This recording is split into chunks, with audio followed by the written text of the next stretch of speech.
وزیر اعلیٰ خیبر پختونخوا کے لیے شاید اس مرتبہ اب جو ہے وہ کوئی چانس مل جائے، لیکن اس مرتبہ بھی جو ہے انہیں ملاقات کی اجازت نہیں دی گئی، اور وہ البتہ یہ بار بار کہہ چکے ہیں کہ میں جمعرات کی جمعرات جو ہے وہ میں ضرور آیا کروں گا، اور ہر اٹیمپٹ جو ہے وہ میں ضرور کروں گا کہ عمران خان صاحب سے میری ملاقات کی جائے۔ اس کے علاوہ ایک یونیورسٹی میں انہوں نے خطاب کیا اور اس میں وہ مہمان خصوصی تھے۔ انہوں نے کہا وفاقی حکومت جو ہے وہ 5300 ارب کی کرپشن جو ہے وہ کر چکی ہے، اور ان میں سے کوئی اپنے گھر سے پیسے نہیں لایا۔ انہوں نے کہا یہ آپ کے ٹیکس کے پیسے ہیں، اور یہ ان سے باہر کے ممالک سے جزیرے خریدے اس سے جا رہے ہیں، آپ نے اپنے حکمرانوں سے پوچھنا ہے۔ انہوں نے کہا 4 دسمبر کو NFC ایوارڈ ہو رہا ہے جس میں فاٹا کے حصے کا معاملہ اٹھائیں گے، 7 سال سے ضم ملا کے صوبے میں شامل ہو چکے ہیں، لیکن صوبے کو اس کا حصہ نہیں دیا جا رہا۔ 14.6% شیئر بنتا ہے جو 19% سالانہ بنتا ہے۔ انہوں نے کہا ضم علاقوں کا شیئر 350 ارب بنتا ہے جو ان کو دینا چاہیے، جو 400 ارب سالانہ بنتے ہیں یہ خیبر پختونخوا کو نہیں دیے جاتے۔ تمام یونیورسٹیز میں پیر کے روز ایک سیمینار منعقد کریں جس میں اس کا حق جو ہے وہ بتائیں۔ انہوں نے کہا کہ چیئرمین PTI کو ناحق جیل میں رکھا ہوا ہے۔ القادر یونیورسٹی جہاں سیرت النبی پڑھائی جاتی ہے اس کے خلاف کیسز بنائے گئے، سب خاموش ہیں اور میڈیا پر خاموشی ہے، اس پر کوئی آواز نہیں اٹھائی جا رہی، لیکن میں اپنے آخری خون تک آپ سب کے حق کے لیے جو ہے وہ میں کھڑا ہوں۔ اس کے علاوہ ڈان میں آج پاکستان تحریک انصاف سے ریلیٹڈ ایک بڑی انٹرسٹنگ جو ہے وہ خبر آئی ہے، اور ایک انٹرنل میمو جو ہے وہ لیک ہو گیا ہے، اور اس کی ڈیٹیلز جو ہیں وہ سامنے آ رہی ہیں، اور اس کے بارے میں بتایا گیا ہے کہ یہ جو انٹرنل میمو ہے اس کے اندر ہوا کیا ہے کہ اس انٹرنل میمو کے تحت یہ کہا گیا ہے کہ تمام تر وسیع اختیارات جو ہیں وہ اب سیکرٹری جنرل کے دفتر کو جو ہے وہ دے دیے گئے ہیں۔ سیکرٹری جنرل یعنی کہ سلمان اکرم راجہ کے دفتر کو جو ہے وہ دے دیے گئے ہیں، اور اس کے اوپر کئی پاکستان تحریک انصاف کے رہنماؤں نے جو ہے وہ ان پرائیویٹ بڑا اس کے اوپر اعتراض کیا ہے کہ پارٹی کے اندر پہلے جو ہے وہ کبھی بھی اس طرح نہیں ہوتا تھا کہ تمام پاور جو ہے وہ ایک طرف جو ہے وہ دے دی جائے، اور رہنماؤں نے کہا ہے کہ یہ اقدام اختلاف رائے کو دبانے کی کوشش محسوس ہوتا ہے۔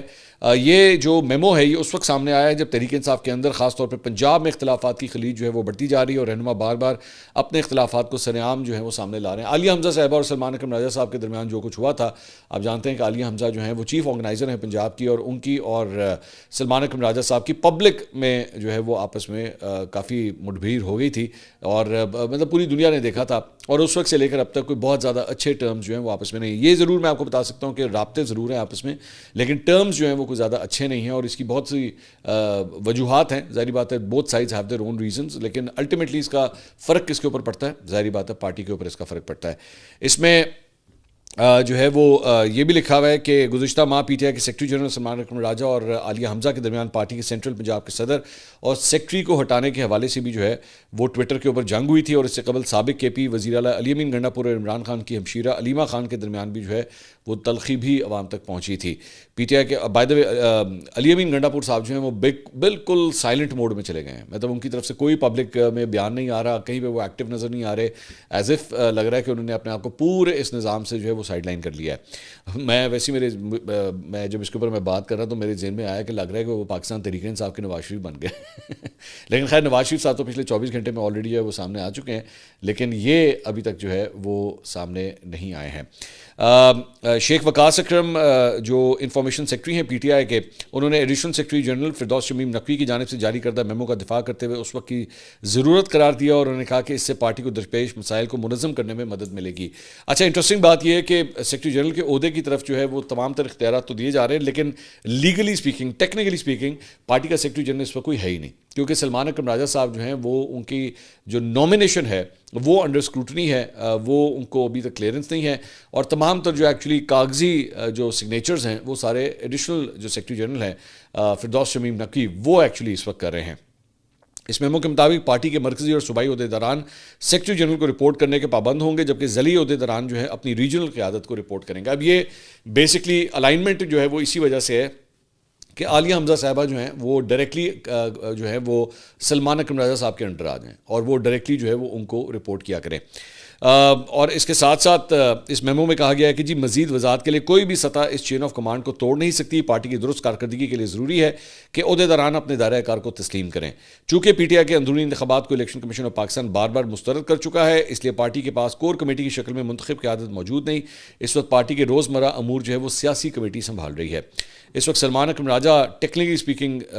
تو نہیں ہے، لیکن بنایا گیا ہے ان کو سیکرٹری جنرل، لیکن چونکہ وہ ایڈ ہاکزم کا شکار ہیں اس لیے انہیں میمو پر دستخط کا جو ہے وہ اختیار نہیں ہے۔ دوسری طرف مسٹر نقوی فردوس شمیم نقوی چونکہ ایڈیشنل سیکرٹری جنرل ہیں اور اس عہدے کے لیے انتخابات ضروری نہیں، اس لیے وہ دستخط کرنے کا اختیار رکھتے ہیں۔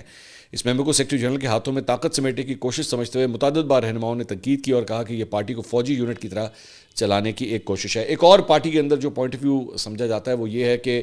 وایا سلمان اکرم راجہ ایکچولی علیمہ خان کی جو ہے یہ کوشش ہے پارٹی کے اوپر ٹیک اوور کرنے کی, کیونکہ علیمہ خان جو ہے ان کو کہا جاتا ہے کہ ان کو سلمان اکرم راجہ صاحب کو جو ہے علیمہ خان صاحبہ ہی ایکچولی پارٹی کے اندر لے کر آئی ہیں. تو وہ بے شک خود آن دا فیس آف اٹ جو ہے فرنٹ کے اوپر نہیں ہے, لیکن سلمان اکرم راجہ صاحب کے ذریعے جو ہے وہ پارٹی کو اس وقت کنٹرول کیا جا رہا ہے. اور اس کے ساتھ ساتھ فواد چودھری صاحب کا ایک ٹویٹ آیا ہے, انہوں نے کہا جی وہ وقت بھی آنا ہے جب نواز شریف نے موجودہ اسٹیبلشمنٹ کو بھی ایسے ہی نشانہ بنانا ہے. یہ بیسکلی نواز شریف صاحب نے جو کل ایک بیان دیا تھا جس میں انہوں نے کہا تھا کہ عمران خان تو مجرم ہے لیکن ان کو لانے والے بھی جو ہے وہ مجرم ہے. تو وہ ظاہری بات ہے کل رات کے ٹاک شوز ہی اسی بات کے اوپر ہوئے تھے کہ بیسکلی شاید نواز شریف صاحب جو ہے وہ جنرل باجوہ کے احتساب کا اور جنرل فیض کے اور وہ جو ججز صاحبان تھے ان کے احتساب کا مطالبہ کر رہے ہیں. تو اس کانٹیکس میں فواد چودھری صاحب یہ بات کر رہے ہیں. انہوں نے کہا کہ وہ موجودہ اسٹیبلشمنٹ کو بھی ایسے نشانہ بنانا ہے جیسے وہ جنرل آصف نواز, general Waheed Kakar, general Raheel Sharif, general Bajwa, general فیض, جسٹس ثاقب نثار, آصف کھوسہ کو تنقیدی نشتروں سے تولتے ہیں. نون لیگ اور پیپلز پارٹی واضح پالیسی ہے, میٹھا میٹھا ہپ ہپ, کڑوا کڑوا تھو تھو. سو Fawad Chaudhry sahib trying to actually bring a gap between the establishment and Nawaz Sharif, جو کہ اس وقت تو بالکل بھی نظر نہیں آ رہا کیونکہ برج کا کردار جو ہے وہ شہباز شریف صاحب ادا کر رہے ہیں. اس کے علاوہ جیو کے پروگرام میں رانا ثناء اللہ صاحب جو ہے وہ آج صبح تشریف لائے ہوئے تھے. انہوں نے کہا جی لوگوں کو ریلیف دینا چاہتے ہیں لیکن آئی ایم ایف کی شرائط کی وجہ سے جو ہے وہ نہیں دے پا رہے. عمران خان پروجیکٹ کے لانچ کے بعد ملک میں تباہی آئی. 2017 میں مہنگائی 3% تھی جو 4 سال میں 40% پر گئی. ہم لوگوں کو ریلیف دینا چاہتے ہیں لیکن آئی ایم ایف شرائط کی وجہ سے نہیں دے پا رہے. آئی ایم ایف کا پروگرام مکمل ہوگا تو عوام کو ریلیف دے سکیں گے. ہماری اولین ترجیح ہے کہ ملک آگے بڑھے, ترقی کرے, لوگوں کے لیے آسانی ہو. جن لوگوں نے ماضی میں ملک کو نقصان پہنچایا ان کے حساب کا وقت آ سکتا ہے مگر ملک کی بہتری کے لیے کام ہونا چاہیے. ان لوگوں کا حساب بعد میں بھی ہو سکتا ہے. اس کے علاوہ عمران خان صاحب کے جو خدا نخواستہ موت کی خبر ہے جو میں نے کل ایکچولی اپنے ویلاگ کے اندر یہ بتائی تھی, یہ فیک خبر تھی, جھوٹی خبر تھی, جو ایک افغانستان ٹائمز نامی بیسکلی ایک اکاؤنٹ کی جانب سے سٹارٹ ہوئی اور لگ اس طرح رہا تھا کہ ایکچولی وہ کسی ایک چھوٹے اکاؤنٹ سے جو ہے نا وہ یہ فیک نیوز سٹارٹ کروا کے تو پورے انڈین میڈیا کے اوپر جو ہے نا اس کو سرکولیٹ کروانا شروع کر دیا گیا اور اینڈ میں بڑا آسان طریقہ کے کویشچن مارک ڈال دیا گیا کہ جی یہ اس طرح کی جو ہے وہ ریومرز چل رہی ہیں. اور میں حیران ہو گیا, یہ آپ تصویر دیکھیے گا, ارنب گوسوامی نے ایکچولی اس کے اوپر پورا ایک سیگمنٹ کیا ہے. عمران خان صاحب کے اوپر پورا یہ سیگمنٹ کیا گیا ہے کہ جناب کدھر ہے عمران خان اور عمران خان کے بارے میں جو ہے وہ کوئی ڈیٹیلز جو ہے وہ کیوں نہیں پتہ لگ رہی. مطلب مجھے نہیں سمجھ آتی کہ ہم نے آج تک پاکستان کے اندر جو ہے وہ راہل گاندھی کو لے کے, سونیا گاندھی کو لے کے, نریندر مودی کی پالیٹکس کو لے کے, بی جے پی کی پالیٹکس کو لے کے, امت شاہ ہو گیا, یہ جتنے بھی ہو گئے, ہم نے ان کی پالیٹکس کو لے کے کتنی کو ٹرانسمیشنز کی ہیں.